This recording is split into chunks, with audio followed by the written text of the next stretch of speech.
Earlier this year, the Bank of England warned that the UK was heading for one of the worst recessions in living memory because of falling real wages, high inflation, rising interest rates, and long-term problems with the economy. In response, the new UK government under Liz Truss is making a bid to go for higher growth, hoping to revitalise the economy with tax cuts for high earners and a bailout for the energy industry.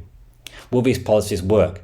Will cutting taxes enable an economic miracle of much higher growth? Will the energy bailout be enough to maintain household incomes and avoid a deep recession this winter? Well, first of all, the energy bailout is quite a bold policy. It's going to be very expensive, in the region of around £150 billion. And this reflects the high wholesale price of gas and the government's commitment to limit energy prices to around £2,500 a year. So first of all, it was necessary to do something. And this will make a big difference to avoiding the worst crisis that could have happened this winter. Households will be protected to some extent from rising prices, and this will also help reduce inflation. The bank think inflation may only increase to 11% now, rather than a possible 18%, which may have happened if gas prices had gone up to around £5,000 a year. But is the energy bailout enough? The problem is that households aren't really going to notice it as a bailout, because in October prices will still rise, and many households are still struggling to pay the energy rises which we saw last April. We're still a climate of high inflation and falling real wages. So although this bailout prevents it getting worse, it's not enough to really boost consumer disposable income and improve consumer confidence. On top of that, we have other problems. With high inflation, the bank are increasing interest rates. And although it may be fairly low at the moment, because of the amount of mortgages and the low affordability, these interest rate rises are actually equivalent to quite a significant increase in the cost of living. And you can see here that adjusted for affordability, the interest rates are nearly as high as back in the financial crisis of 2007. Another issue with the energy bailout is that, as the IFS state, it is going disproportionately to high income earners because the rich use more energy. They have bigger houses and they use more appliances.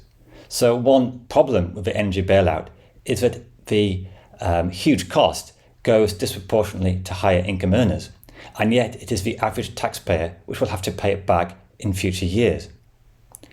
Also, many people are asking, given that the energy industry is very profitable at the moment, is it right that taxpayers pay the whole burden of the energy bailout? Should not energy companies pay some kind of windfall tax?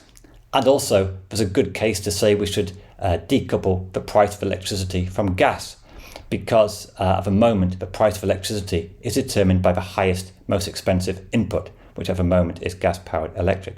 Another big concern of the energy bailout is a simple cost, £150 billion. In recent years, national debt as a share of GDP has risen. This is partly due to the financial crisis, then the COVID bailout, but also the low rates of economic growth we've seen since 2007. And the forecast for debt, even before this bailout, was quite pessimistic. The OBR forecast that debt in the UK could soar as a share of GDP because of demographic factors, rising spending on pensions, low rates of economic growth. So on top of this, the government are borrowing a really high amount. And given that interest rates are rising, the cost of serving this debt is set to soar. One forecast says that the interest payment could rise around £35 billion more than expected, somewhere in the region of £150 billion a year just on debt interest payments. What about tax cuts? The government are proposing to cut corporation tax, reverse the increase in national insurance, and maybe even cut income tax in the near future. Well, again, this will do something to increase disposable income. It will help to increase agri demand to some extent, and it will help stave off the worst of a recession, and it may even enable some high growth, at least in the short term. But again, it may not be enough, because the average householder is still facing many challenges in the cost of living, with wages not keeping up with inflation, rising interest rates, and the national insurance cuts are going to disproportionately affect those with higher income. You can see here how those on low incomes gain only a very small fraction, whereas those on higher incomes gain much more.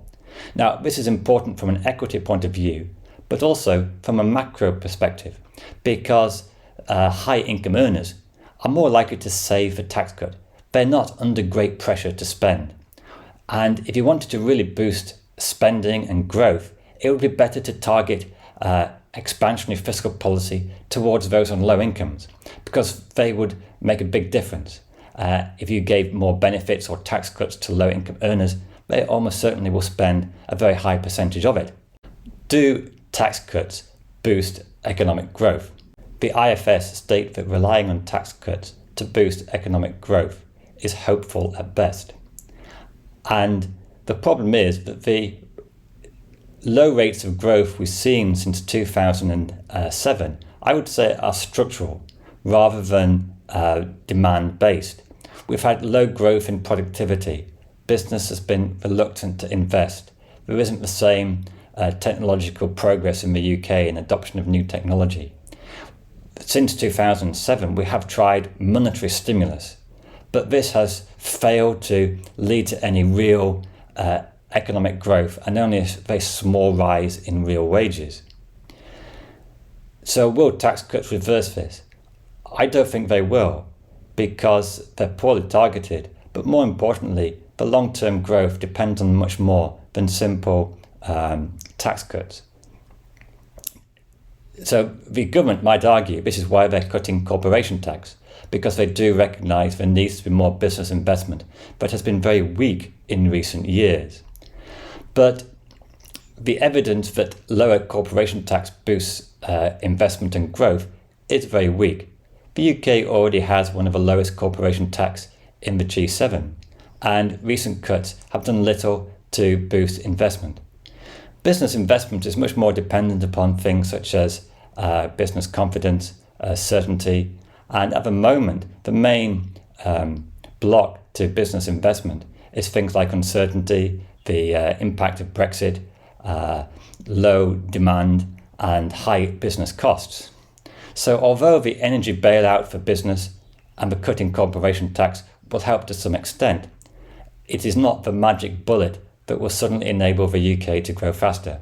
The government is also being quite oblique about how all these tax cuts and spending is going to be paid for.